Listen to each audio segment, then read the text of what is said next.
So we have David Oien and Jim Barngrover, who are some legacy AERO members joining us today. But yeah, throughout this, just some housekeeping. If you would stay on mute, and if you have questions, you can put them in the chat. And there'll be some time for questions at the end too. So without further ado, I'll hand it over to you, Jim, and you can introduce yourself and Dave and kind of some background. Very well. Well, I'll start at the beginning, I guess. I grew up on a farm in Wyoming, raising sugar beets, barley, silage corn. But had an experience when I was 5 years old when my father was exposed to parathion and came down with early onset Parkinson's. And I think that really set the stage for my later involvement in organic agriculture. But in the interim, going to college or right after college, I became involved with a nonprofit organization that was advocating for keeping Wyoming pristine as possible. At that time in the early 70s, the political climate in Wyoming was very adverse to listening to keeping a legacy of a clean and healthful environment that was established in Montana by the preamble of the Constitution in 1972. So being that I was disillusioned, I moved to Montana in 1975, and I began agricultural production starting in 76 as a gardener and goat keeper at the Feathered Pipe Ranch. And a couple of years later, I became a partner in Lifeline Produce, and then spent 1 year at Montana State Prison. And I'll pause for a minute and let that sit in. But actually, I was the garden supervisor, horticultural instructor at Montana State Prison for a year. And then I finished my farming career at the Inn Bar out of Grass Range in the late 80s. I also was involved with a lot of AERO things during that course of that time. And that's where I met David, and where we jointly started Timeless Seeds. And prior to that, we started there was many of us that started the Ag Task Force, but David was very involved in that and probably the nucleus of how that was established. Now, introducing David, since he's not quite up and running yet, I can just say that he's a third generation farmer out of Conrad, Montana. And he's been an AERO member since the probably late 70s. He moved back to his farm in 76, and we started the Ag Task Force in 1983. I'm hearing a lot of chatter from Dave's phone. Is that coming through? No, that should be the good news. I think you should. Oh, good. All right, I'll cut it. David, I was introducing you. Maybe you want to elaborate. Yeah, wait a sec. I'll get it figured out. Where's the video? Well, while he's trying to figure it out, I'll just mention that something that sticks with me that he likes to tell the story about his father, I believe in the 50s, took a team of, maybe it was the 40s actually, took a team of horses into the local implement dealer and traded it along with some cash for a tractor. That's kind of the era that he goes back to. Yeah. Okay, am I on now somehow? Yeah. All good. Yes. Yeah, thanks. Okay. Well, thank goodness for old computers that have. Oh no, he's froze up. We spoke too soon. You froze, David. Can you still hear us? Oh.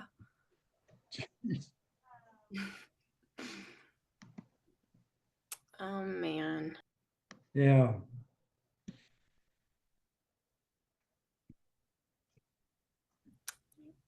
Let's see. I guess, oh, Maybe I can just give a little background, starting yeah. with the Ag Task Force, since that's kind of the nucleus of where a lot of things came from in AERO, and some of the challenges we faced and lay of the land at that time. But to the best of our recollections, we started the Ag Task Force in 1983, and that kind of morphed into farm improvement clubs in the late 90s. It was during the early years that we formed well, I'm getting ahead of myself here. This is not where I wanted to be. I was thinking David was going to be taking the lead on this. But the first thing that the Ag Task Force did that was significant was we held a big conference in the fall of 1984 at Montana State University. And we had, to our amazement, somewhere around 250 people show up to that conference on sustainable agriculture. And the keynoter for that conference, well, there were two of them, one of them being Miguel Altieri, who was an internationally recognized agroecologist, and also Garth Youngberg, who I forget his title, but was one of the, oh gosh, oh, of course, I'm getting a call from somebody else. How we doing? All right.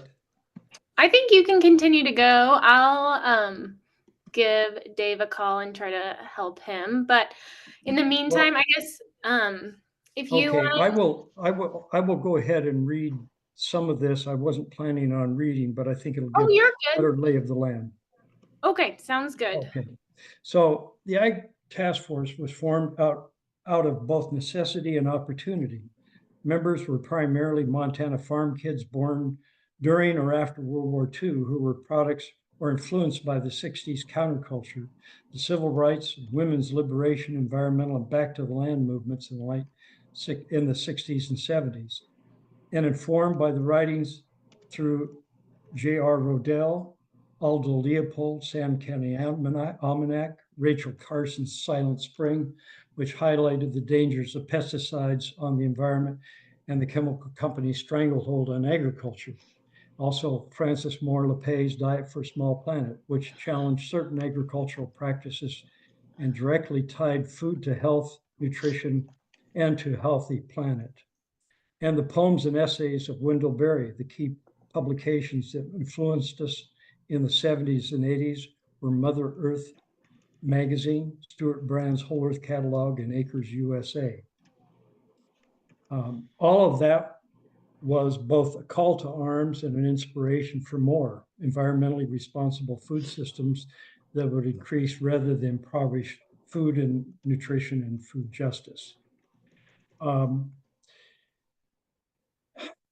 Yeah, I was hoping to have this be a lot more interactive than me just reading. You're good. I can just ask you the questions and you can kind of tell us in the meantime if that works better for you. Here, let me give you a little more lay of the land. Okay. Yeah, and it should be mentioned that the broadening of AERO's focus from the strictly energy conservation or renewables was the fact that federal policy funding for renewable conservations and renewables was that enhanced under the Carter administration, pretty much disappeared when Ronald Reagan took the White House in '81, which put AERO in a serious financial status. So the organization benefited by adding a focus on alternative ag that started and emerged during that time.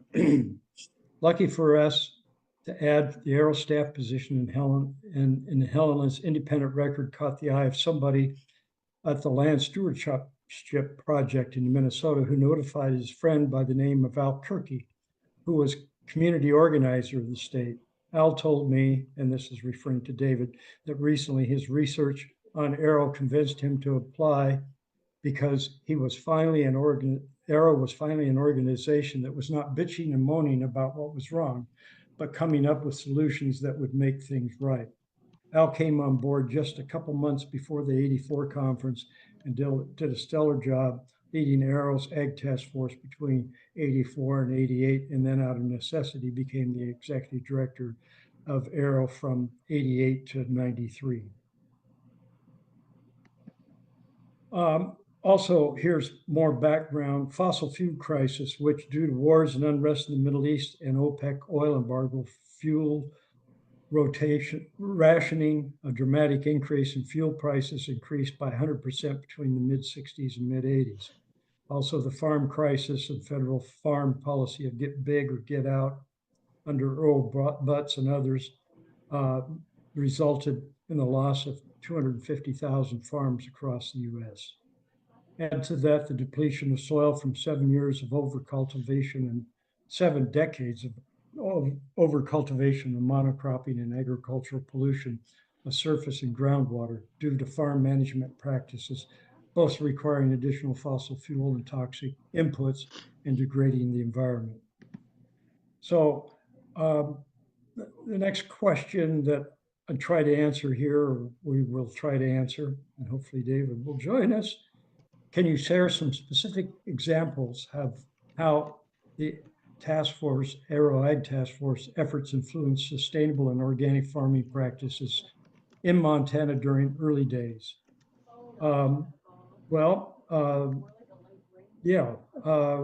These are some of the things that we started and that had a significant impact. First of all, the Organic Certification Association of Montana, which later morphed into MOA, the Montana Organic Association. That was under the auspices originally of the Ag Task Force of AERO.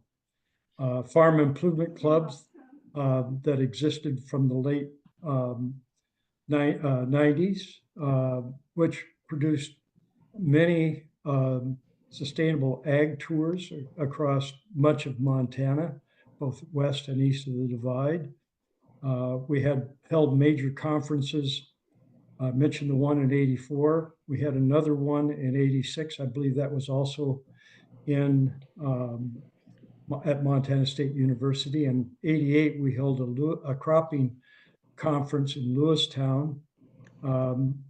What we also identified the need for diversification of crops, identified the need for value-added processing, and the creation of the Montana Organic Certification Program. In terms of policy,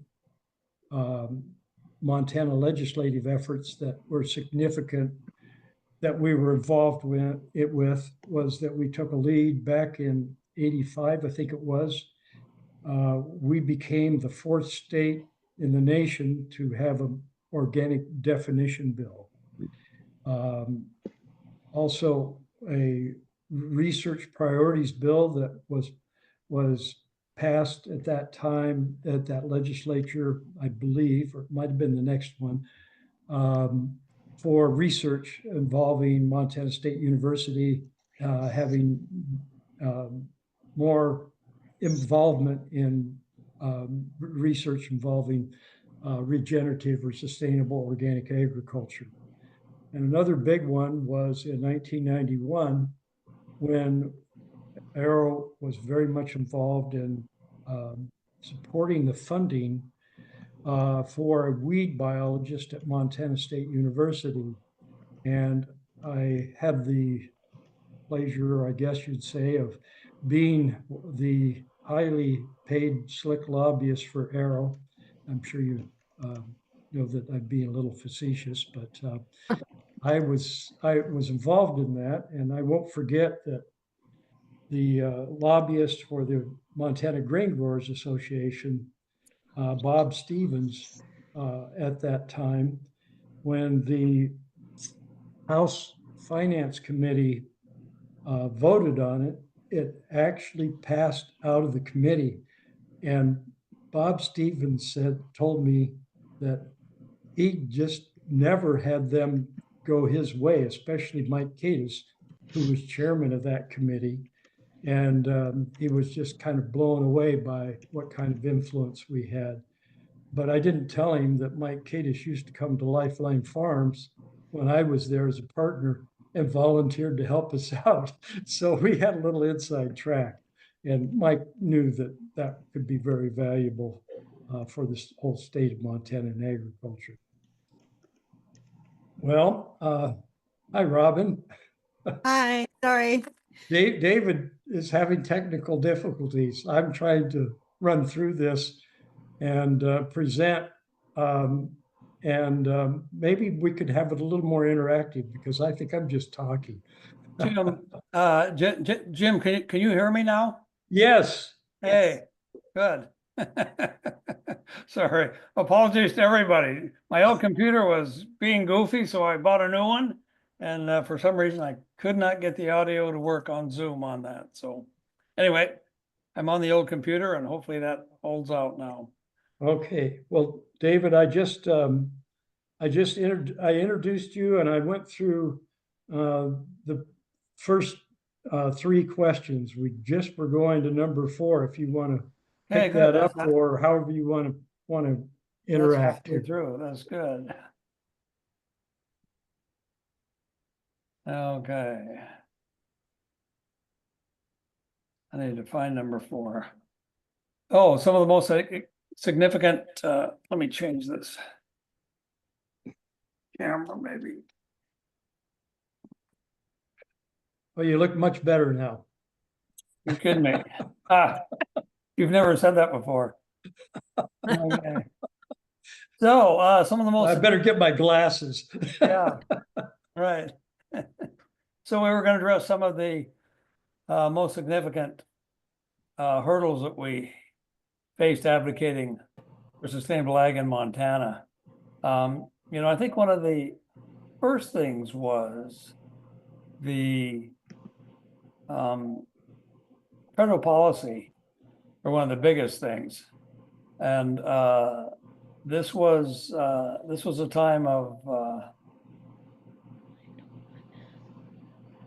the kind of get bigger, get out phase of things. The focus was on yield, on export, on commodity crops and so forth. So the federal farm programs were, all focused for production and for, in our case, wheat and barley that could be exported overseas, which really didn't fit into, our conception of a more sustainable agriculture with cropping systems and so forth. And many of us that were farming at that time, we were actually penalized for not growing wheat and not growing barley under the farm subsidies. So anyway, there was that, and then there were just, kind of generally the the mindset at that time. I think organics was really, pretty much in its infancy, especially in the rural states like Montana. And I recall one thing, in particular, is that when I went into the bank and we were at a point where we wanted to move off of my farm, move Timeless off of my farm into this elevator in Conrad. And so I went to the bank and asked, I said, well, or the banker asked me, he said, well, so what actually do you do? What's this business going to do? And this loan going to support? And I said, well, we are focused on certified organic lentils and peas. And he said he only had 2 questions in that case. Number 1 was what was organic, and number 2, what's a lentil? So anyway, mindset, and that was not only kind of, the general public, but, but also kind of on the, on the support side with banking, and also actually with the MSU extension and research establishment. At that time, they were just kind of totally focused on technological solutions Uh, soil health was a minor issue at best. And the environmental damage that agriculture was doing by the use of, toxins and synthetic chemicals. And was just, it was not on the radar screen, that's all, and I mean, I'm sure I wasn't the only one that was told by his extension agent that it's just not impossible. That's old style farming. That's your grandfather's age. That isn't what's happening now. So that was a big challenge. And then, of course, at that time, there was literally no research going on at Montana State University for either alternative crops or alternative management strategies, particularly those that did not, were not be using chemicals or be using cropping rotation, soil building crops and so forth. The only exception to that was a research extension and extension specialist, Dr. Jim Sims. And through work that he had done with the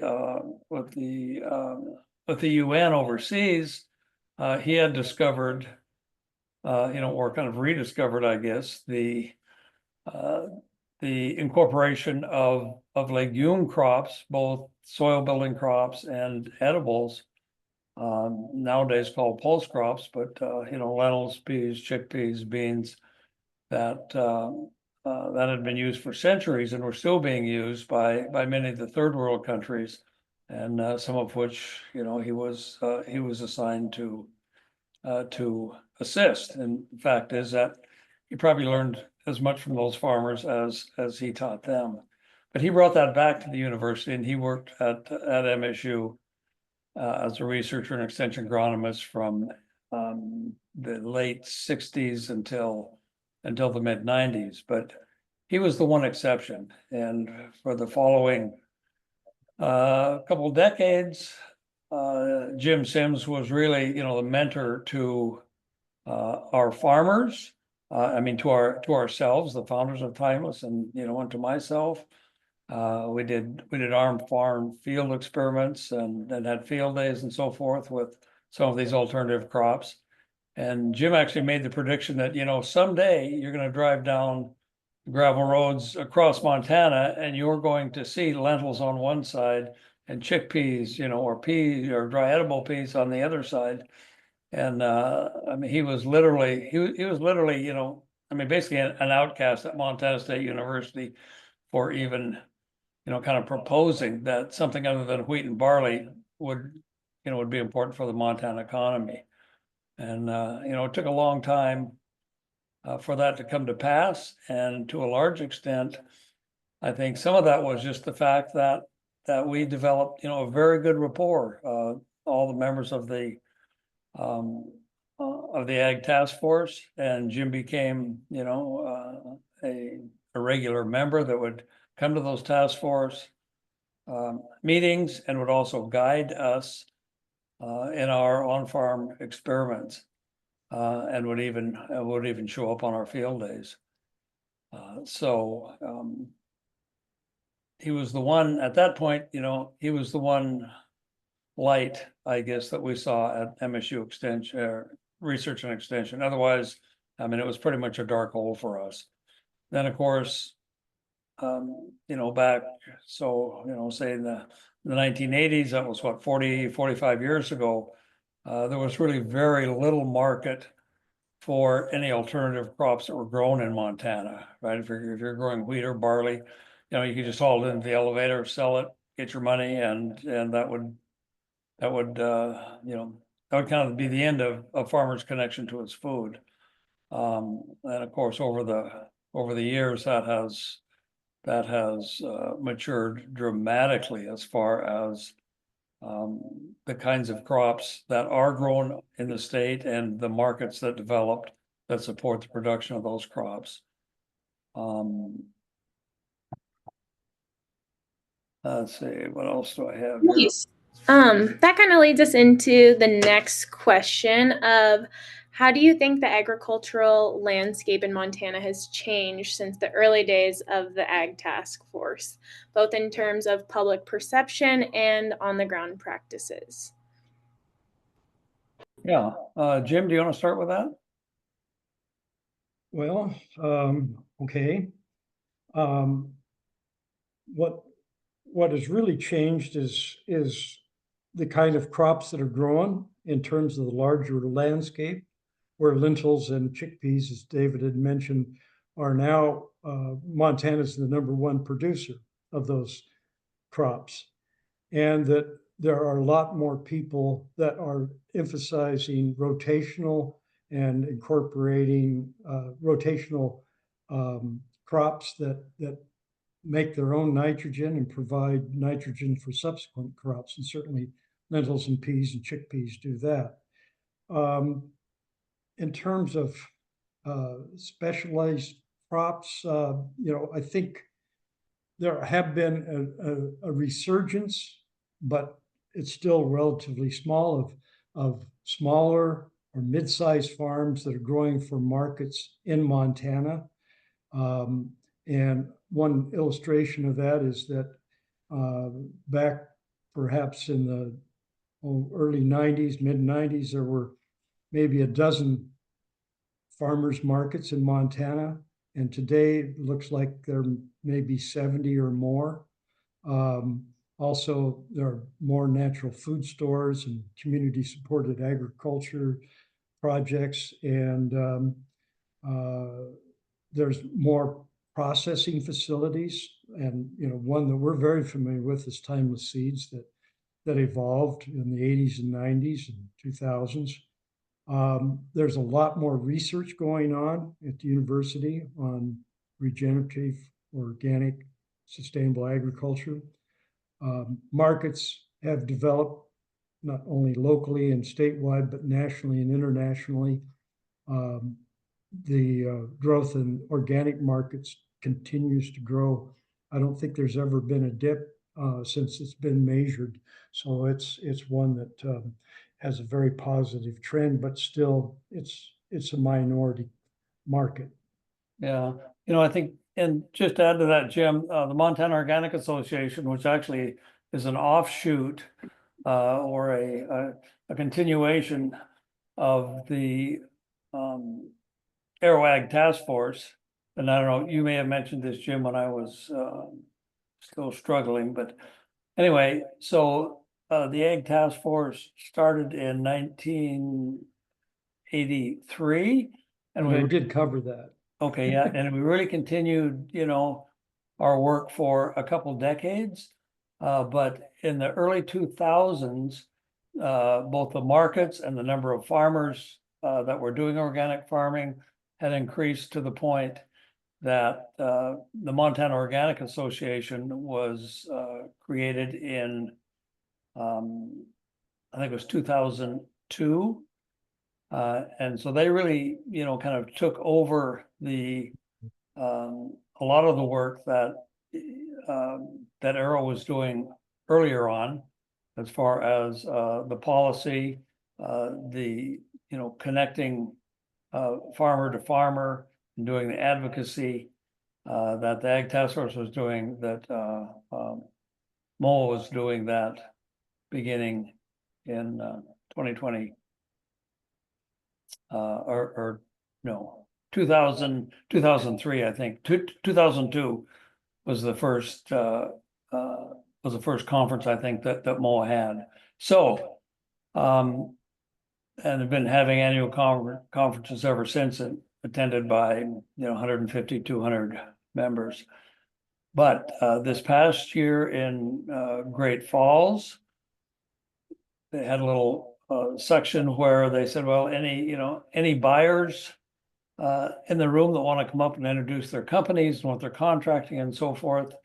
And the line that formed was 8 or 10 people long, as far as the customer or the processors and the first buyers of organic products grown in Montana. Many of them are also vendors.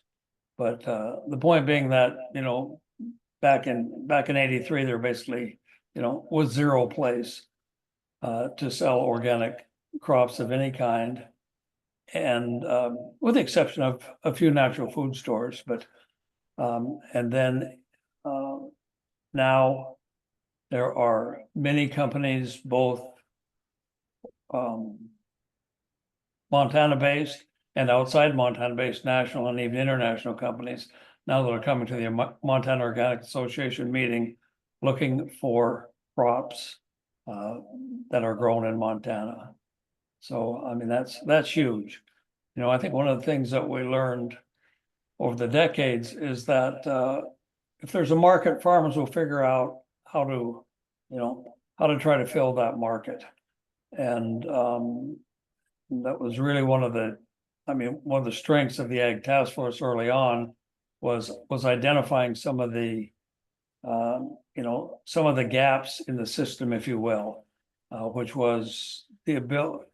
One of them was just, how to farm organically successfully, but also the development of the marketplace links here in Montana. And now there's at least a dozen Montana companies that buy and process, some of them even to food grade quality, and sell organic products both in state and across the country, and even export. Nice. There is one aspect that I want to bring up that is negative, and that is that farms in the interim, the last 45 years, have continued to get bigger on the whole, especially the dryland farms, but even the irrigated farms. And, when it costs more than $1 million to buy a combine, or $500,000 to buy a new farm tractor, that is typically used on dryland agriculture, it's created more and more financial exposure and uncertainty. So there is a negative there. And it's not, what we were trying to do in our early endeavors was support of family farms of a modest size. And we have not stemmed that. It's mostly family farms still, but they've gotten bigger and bigger, and more people have left the farm, and there's less opportunity for new farmers to take over those kind of operations. Yes, that's so true. And kind of going off of those gaps that you were talking about, David, and some of those challenges, Jim, in the current state of Montana's agriculture, what do you see as the most pressing challenges and also some opportunities for the future of sustainable farming in the state? Go ahead, David. Well, frankly, the biggest challenge right now is the chaos that's being created at the federal level with the current administration. There has been, as everybody knows, firing, just kind of wholesale firing of tens of thousands of employees in numerous departments, and U.S. Department of Ag is no exception. So what we are finding there is that all the local service support, USDA service support and financial support for farmers of all kinds is has been severely damaged, whether that's the NRCS, Natural Resource Agency, whether it's the Farm Services Agency, whether it is USDA Rural Development.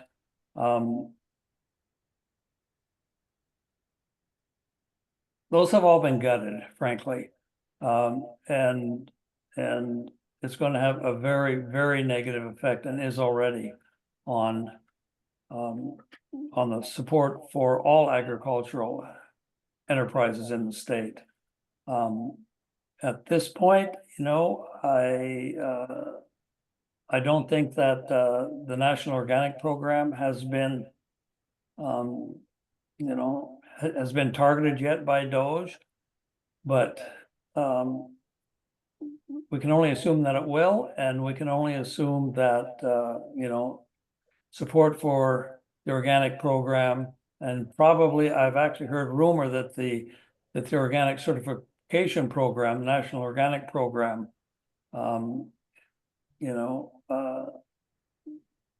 may well be in jeopardy. And it is really the harmonization of the organic certification of the kind of numerous state and private certifications that happened in the 70s and 80s. That was all harmonized with the National Organic Program, which went into effect in the year 2000. That really turned everything 180 degrees to the positive for organic production and the development of organic markets, and just the mainstreaming basically of organic food. If they withdraw funding for the NOP,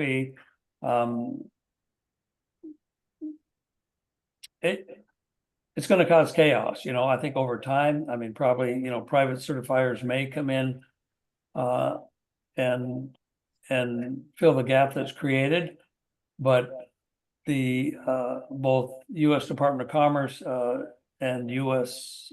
Department of Agriculture put a lot of effort and a lot of work and a lot of money into developing organic markets, both within the U.S. and beyond, and then also the funding for agricultural research of all kinds. Vast majority of that also comes from federal funds. So I think, agriculture's in for a very challenging time, just on the policy level in particular. I would add that just in the Montana legislature last week, that they voted down, and I think it was a Gianforte supported bill for funding $3 million for Montana growers to provide food to local food banks across Montana. And that was voted down 51 to 48. So we've got some work to do, both locally in terms of Montana and nationally. Yeah, I'm right. I'm glad you brought that up, Jim, because the other thing that the Trump administration has done just in the last week or 10 days is that they stopped $1 billion in funding that was supporting local food sourcing for farm to school programs across the US and also for food banks. So,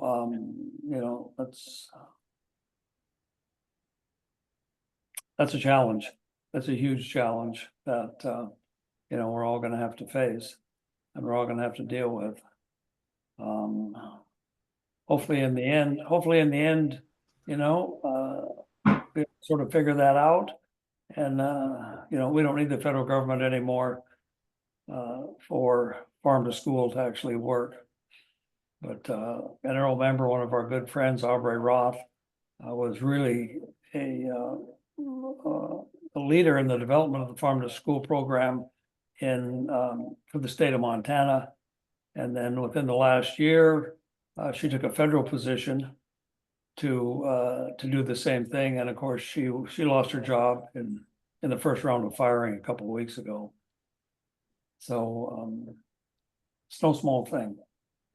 The other challenge, I think, of course, is going to be continuing climate change for sure. And we've definitely seen that at Timeless with some of the challenges that the farmers that we dealt with, which was 40 and more farmers sometimes around the state, that there would either be facing drought or excessive untimely rains or hail or whatever that was that to an extent that they were not accustomed to in the past.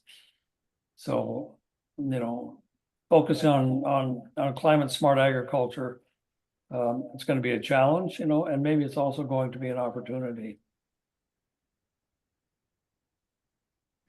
Yes, we are certainly living in some challenging times on so many fronts. So, what advice would you give to today's farmers who are continuing to fight for sustainable and organic agriculture in the state? I'm sort of on a political jag these days. So my number one advice would be careful who you vote for. You know, and I think, you know, the other advice would be, you know, based on our experience over the past decades, is that it's important to face the challenges with realism, but also with optimism, you know, and with collaboration among your neighbors and among your, you know, your farming community. And now, you know, the other, you know, stakeholders, if you will, in the farm system, whether that is, you know, your local school, the universities, the food banks, you know, just your local community. We faced a lot of challenges in the past, there's no doubt about it, you know, but I think through collaboration and creativity, you know, and, you know, for us and for this discussion, you know, it really kind of centered on the AERO Ag Task Force, you know, but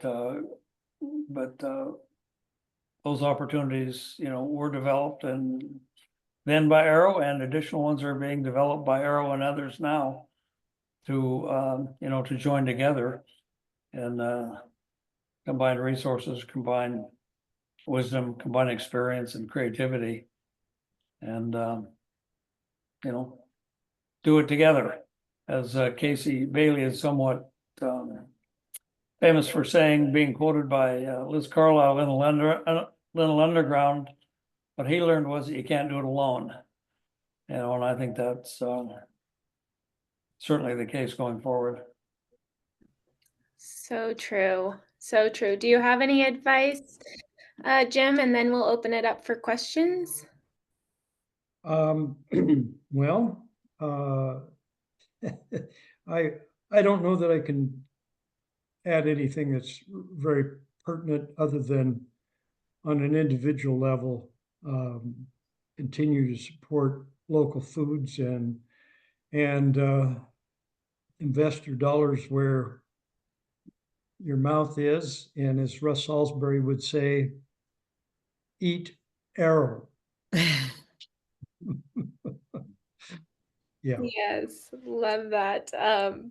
Well, thank you so much. And I invite anyone to type in the chat or come off mute if you have any questions.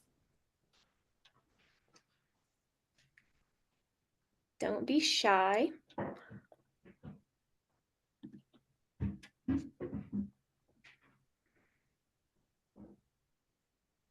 Okay, so we have one from Mary. If you guys didn't see that, she says, I loved hearing about the key works of literature that influenced the task force. What are you reading now? That's a good question. I have just finished reading 2 books that were very moving to me, but this was because I'm of a certain age, I suppose, and was subjected, at least very close to be going to Vietnam. And one is Healing Wounds by Diane Carlson Evans. And the other one, oh gosh, what's her name? Caitlin, about it's a novel about the nurses in Vietnam. Very moving one. Both of those books were just, they brought so much compassion and empathy about those people that did serve, whether they were willing or reluctant, and the tragedy that we got ourselves involved in there. But I'm moving on to something much brighter now. Ernest Shackleton. surviving Kind with of. his men in the Arctic for over a year. That's resilience.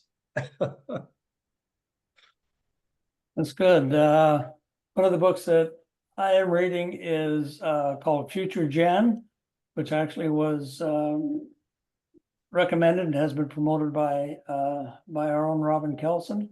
But it's about the effort in Wales to change policy that takes into account the future generations. And essentially, it is law in Wales to make any decision on the federal level that does take into account the benefits that it would provide to future generations. It's a pretty easy read. It's not a very long book. So that I'd recommend that one to everybody for sure. John Brown actually is hosting a group in Helena, or a person can Zoom in as well, every Saturday morning, kind of a book club discussion on Future Gen and how we might implement that in, to some degree in Helena, in Montana, whatever. The other book that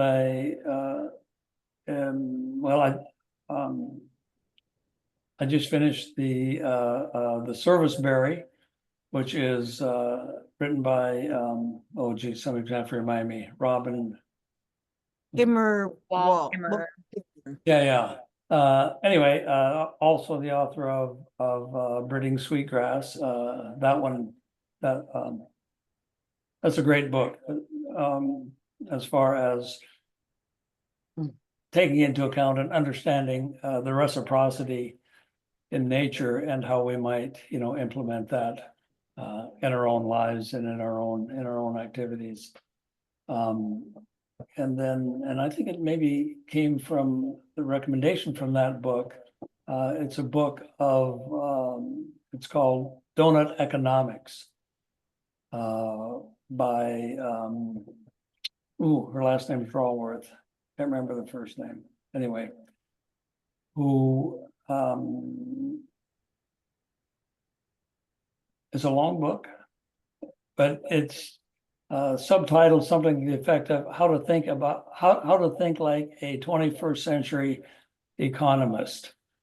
And she is, takes into account not only the limitation that resources put upon us, but also the impact that our use of those resources has, on the planet and on both economics and our own, our own future, environmentally, as well as financially. And then a third one that I have just started by Catherine Collins is called The Nature of Investing. And the subtitle is something like Resilient. something has investing in the investing that basically uses biomimicry as the paradigm for investing, for investing dollars. And I think that's one of the things that that people are increasingly taking to heart, is investing locally, investing in local food systems, investing in local businesses. So anyway, also a good one. And I'm going back, thank you. It's Kristen Hanna, The Women. Memory isn't what it used to be. Well, thank you guys so much for sharing. We are at time. And thank you guys for your questions. I can send out a follow-up email after this with some of those book recommendations.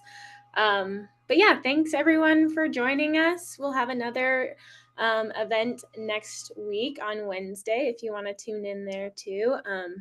Yeah, do you guys have any closing words for us today? No. Carry on. That's good. Awesome. Thank you, everyone, and thanks for coming, and have a good rest of your day. Thank you. Thanks so much. Bye.